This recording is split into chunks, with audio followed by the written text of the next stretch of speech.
지금 현재 직장을 다니고 있어도 장사 가게 문을 열고 있어도 불안하답니다. 앞으로 언제 어떻게 어떤 일이 될지 모르니 계속 불안해하고 공포 속에 살고 있는 사람들이 많다고 합니다.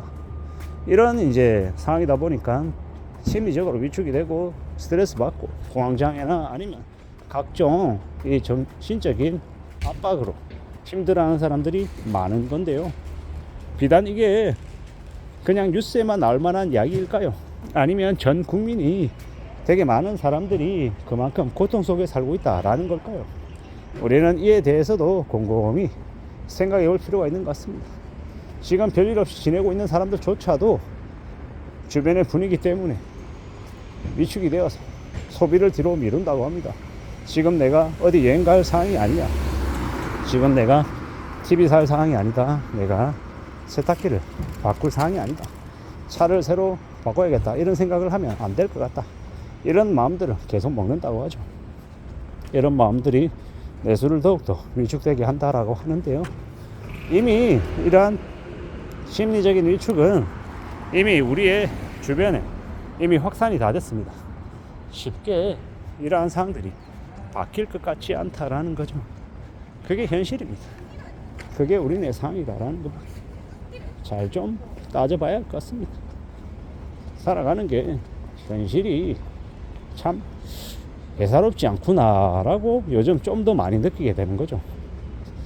이걸 어떻게 지내야 되나? 어떻게 극복해야 되나? 어떻게 견디고 버텨야 될까라는 생각들도 많이 하는 거죠. 어떻게 말입니다. 뭐 특별한 방법 없다, 특별한 비법 없다라고 하지만 그래도 그런 상황에 놓여 있는 사람들마다 나름 자기만의 좀 덜 힘들어하는 방법을 좀 찾고 싶어하는 게 보통의 마음이죠. 저도 마찬가지고요. 어떻게 좀 덜 힘들어하며 살까? 어떻게 좀 지금 받고 있는 이 압박이나 부담을 조금이라도 좀 떨어낼 수 있을까? 이런 생각들을 하게 됩니다. 지하철을 타고 다니고 걸어 다니고 그저 특별하게 쓰는 거 없지만 그래도 가끔씩은 저도 모르게 그런 위축이 생깁니다. 나 지금 이렇게 쓰고도 괜찮나라고 말입니다. 물론 지금 현재 뭐 저희 집 같은 경우에도 실제로 소비를 대체로 많이 차지하는 건 뭐겠습니까? 가족들 먹는 거, 그리고 애들 학원비. 애들 학원비가 아마 제일 많을 것 같고요. 학원비가 제일 많고 그 다음이 생활비, 먹고 쓰고 하는 거겠죠. 그런 것들. 이제 지금 그런 생각들이 막 드는 거죠.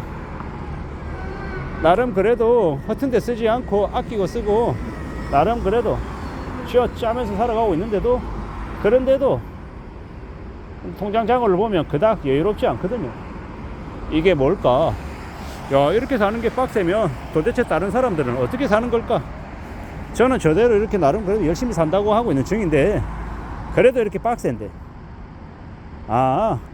저는 외벌이고 다른 사람들은 다 맞벌이여서 우리 집보다 훨씬 더 상황이 좋으려나 보다, 이렇게 생각하면 좀 해석이 이해가 되죠.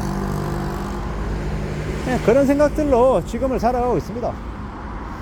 아무리 맞벌이 한다 그래도 맞벌이 하는데 만약에 연끌해 가지고 집을 산 거다라고 하면 아마 주택담보대출로 나가는 돈이 어마무시할 텐데 과연 생활하는 게 될까?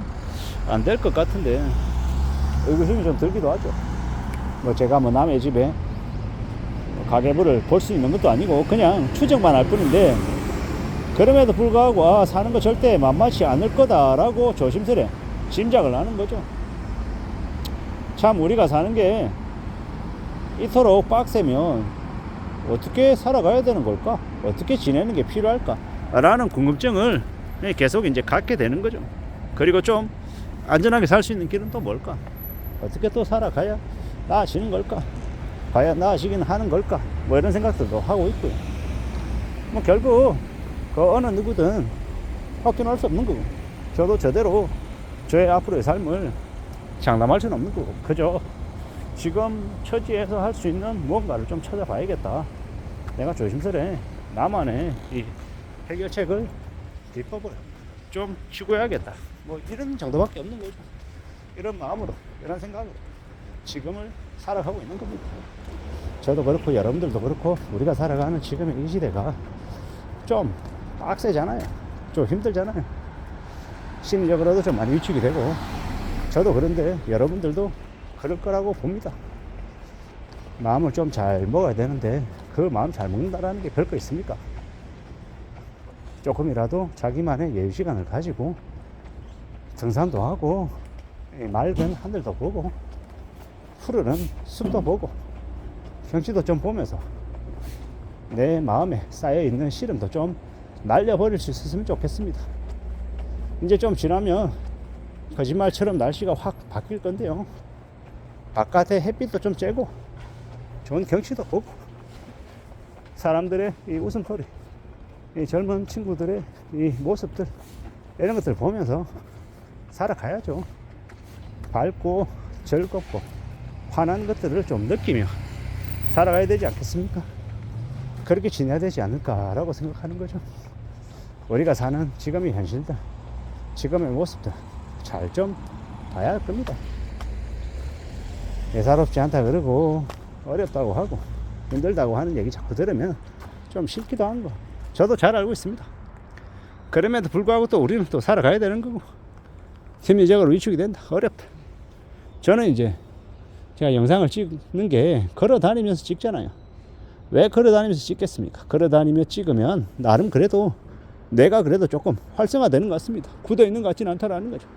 물론 의식이 어려면서 나오는 얘기라 쓸데없는 얘기, 부정확한 얘기, 할 필요도 없는 얘기들을 같이 끼워서 하는 것도 잘 알고 있습니다. 그래도 이 방식을 고수하려 합니다. 왜냐? 그래야 제가 움직여야, 그래야 저의 건강이 조금이라도 챙겨지기 때문이죠. 건강만큼 소중한 게 없다고 생각합니다. 일하다가 일이 잘 안 풀리면 다음에 또 도전하고 한 번 더 시도하고 하면 할 수 있지만, 건강은 한번 무너지기 시작하면 복구가 잘 안 되잖아요. 되게 뻔하고 당연한 얘기인데 건강을 잘 챙기는 게 제일 1번인 것 같습니다. 건강해야 돈 들어가는 일도 줄이고 삶도 유지가 될 것 같습니다. 갑자기 발음이 안 되려고 그러네요. 이게 참 우리에게 주는 부담감이 적지 않은 것 같습니다. 다시 발음 연습도 좀 하고 해야 되겠습니다. 발음이 자꾸 샌다 이런 지적들도 있어서 발음도 조금 연습하고, 억양도 마찬가지고. 어떤 놈은 저한테 뭐 억양이 뭐 중국계다 이런 개소리도 하던데 참 별놈들이 다 있습니다. 중국계고 미국계고 나발이고 가네, 그게 뭐 그렇게 중요하냐 라는 생각도 들고, 괜히 사람을 혐오하고 비방하고 적대시하고 그래서 괴롭히려고 하는 놈들, 또라이 같은 놈들이 여전히 적지 않은 것 같은 생각이 듭니다. 이상입니다.